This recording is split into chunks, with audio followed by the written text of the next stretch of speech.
Bonjour.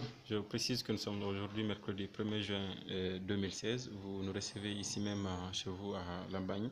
Alors la première question, c'est de savoir votre participation à un organe étatique qui est chargé de fouiner un peu le système éducatif. Est-ce qu'on peut comprendre par là un rapprochement politique avec Alpha Condé? Bon, je pense que dans tous les pays modernes, il y a des commissions d'experts qui sont créées par l'initiative des pouvoirs en place pour réfléchir sur des questions d'intérêt national. Et que ce soit aux États-Unis, en France et ailleurs. Dans notre pays, je pense que l'initiative, elle est tout à fait la première, ce n'est pas une habitude, mais la gouvernance moderne souhaite que dans un pays, devant des difficultés, devant des problèmes qui concernent l'ensemble de la nation, qu'il y ait des expertises qui soient regroupées, indépendamment de leur position politique, pour apporter leurs réflexions et permettre aux groupes dirigeants d'avoir une vision claire, objective de la situation pour envisager des solutions et des pistes de réforme qui puissent être utiles à l'ensemble de la société. C'est comme ça qu'un pays moderne est gouverné. Ce n'est pas parce que le président de la République met en place une commission pour réfléchir sur le diagnostic du système éducatif guinéen que nécessairement cela veut dire que tous ceux et toutes celles qui participent à cette commission sont de la mouvance présidentielle. Ça n'a rien à voir, c'est une dynamique qui va au-delà d'un positionnement partisan parce qu'il s'agit de l'avenir de la Guinée et de l'avenir du pays. Ce n'est pas, pardon, ce n'est pas, disons, l'intérêt d'une majorité politique, parce que la majorité d'aujourd'hui, dans 5 ans, dans 10 ans, ce sera peut-être tout à fait autre chose. Ouais. Et il nous faut avoir un système éducatif performant pour avancer dans le champ de la construction d'une économie forte. Et c'est important pour maintenant et surtout pour l'avenir. Et justement, quelle est votre appréciation du système éducatif actuellement, le système éducatif guinéen? Non, vous voyez, la réalité, elle est partagée par tout le monde, une appréciation totalement négative, parce qu'il y a beaucoup de dysfonctionnements, il y a beaucoup de manquements, le niveau et la qualité pédagogique laissent à désirer, et nous devons prendre en charge ce dossier qui est essentiel pour le pays, pour ne pas que les enfants issus des milieux modestes soient abandonnés à leur triste sort, sans formation adaptée, sans une qualification réelle, et que demain qu'ils puissent être pratiquement les laissés pour compte.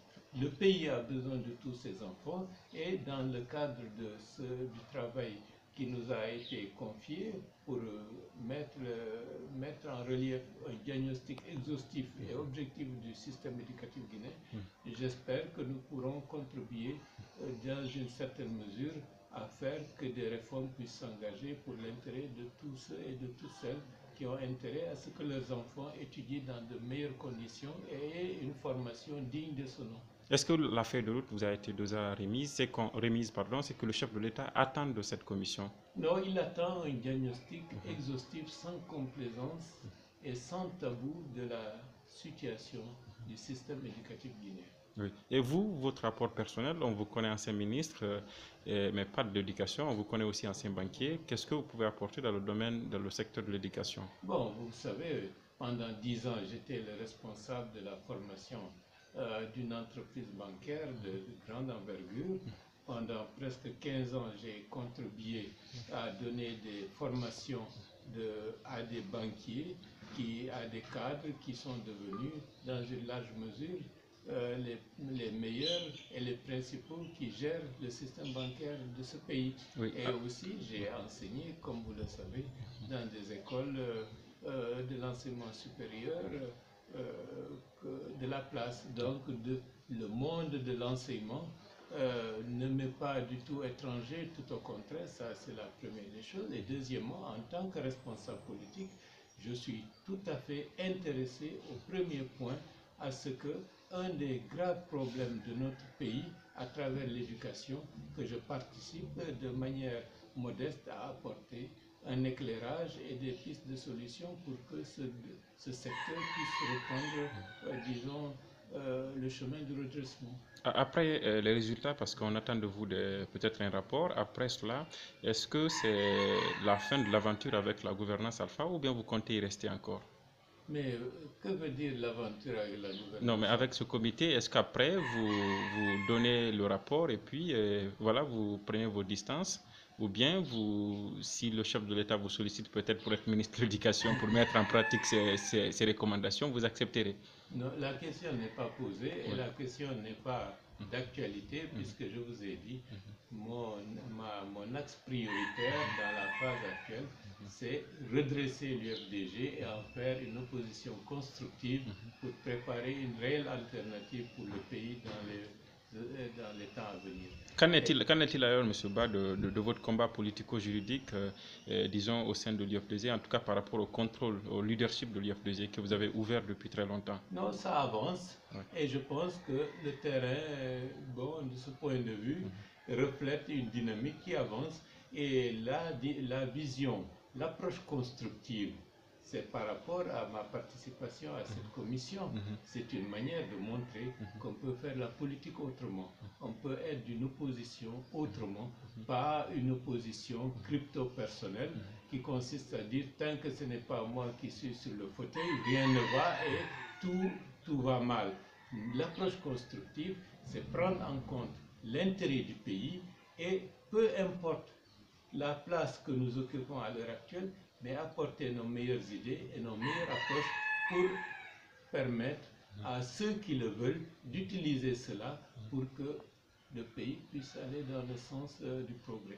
Est-ce que justement vous pourrez concilier les deux, le travail, en tout cas le résultat auquel le peuple vous attend, le peuple attend de vous désormais, et cet autre combat par rapport à l'UFDG? Est-ce que vous saurez concilier les deux? Ça va dans le même sens, ça va d'ailleurs crédibiliser davantage l'approche politique que je veux instituer, c'est-à-dire être de l'opposition, une opposition responsable. Cela ne veut pas dire que on jette à tout le monde qui ne partage pas notre façon de faire ou notre vision de manière globale des pierres ou des colibés. Non, une opposition responsable, constructive, c'est celle qui met en avant l'intérêt du pays et peut à tout moment, par rapport à des situations de dysfonctionnement grave, apporter ses propositions de solutions ou à ceux qui sont en responsabilité de gouverner aujourd'hui. Si ces idées peuvent leur permettre de faire avancer le pays, c'est ce qui est souhaitable et c'est comme ça qu'une responsabilité nouvelle, une conscience de la hauteur de ce qu'est un homme politique peut être mis en place pour que les Guinéens se rendent compte qu'il ne s'agit pas, tant que ce n'est pas moi qui suis à la tête de l'État, tout ce que font les autres c'est mauvais, c'est mauvais, c'est mauvais, c'est mauvais. Un homme responsable doit savoir comment permettre à son pays d'aller de l'avant tout en respectant et en apportant en cas de nécessité son concours à ceux qui sont en situation de responsabilité. Oui, mais monsieur le vice-président, vous aviez dit poursuivre en tout cas les plaidoyers pour les autres détenus dans l'affaire du 19 mai. Est-ce que vous allez continuer cet exercice ou bien vous oubliez déjà ces personnes-là, les Fatou Badiar et d'autres personnes qui sont encore en prison? Vous savez, il y a certaines choses qui ne méritent pas, qui ne nécessitent pas d'en faire une publicité.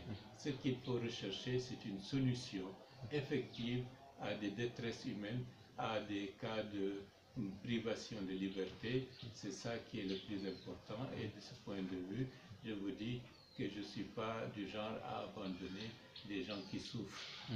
Et avant de poser la dernière question, monsieur Ba, nous voudrions savoir, est-ce que vous y êtes allé, en tout cas à ce comité, à votre nom personnel ou bien en votre qualité de vice-président de l'UFDG? Je suis un leader politique. Là où je vais, j'assume mon rôle de leader politique et à travers moi, c'est une grande majorité de l'UFDG qui a été honorée d'être sollicitée pour apporter une réflexion et une contribution pour que le système éducatif de notre pays puisse être qualifié pour l'intérêt de tous les enfants de ce pays. Est-ce que vous avez un message à l'endroit du monde éducatif, mais aussi peut-être à la nation guinéenne, et en tout cas à tous ceux qui interviennent dans ce domaine-là par rapport à la commission? Non, je pense que la commission va élaborer sa méthodologie dans les prochains jours et je pense qu'elle va se renforcer et puis elle sera en mesure d'écouter les acteurs de l'éducation nationale à tous les niveaux, de les interviewer pour connaître leur propre appréciation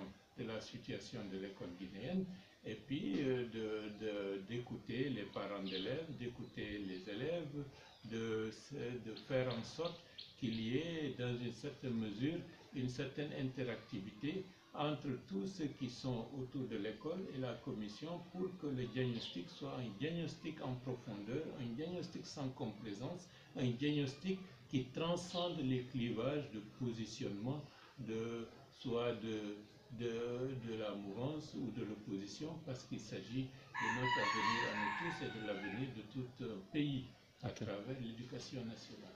Merci, M. Ba. Merci.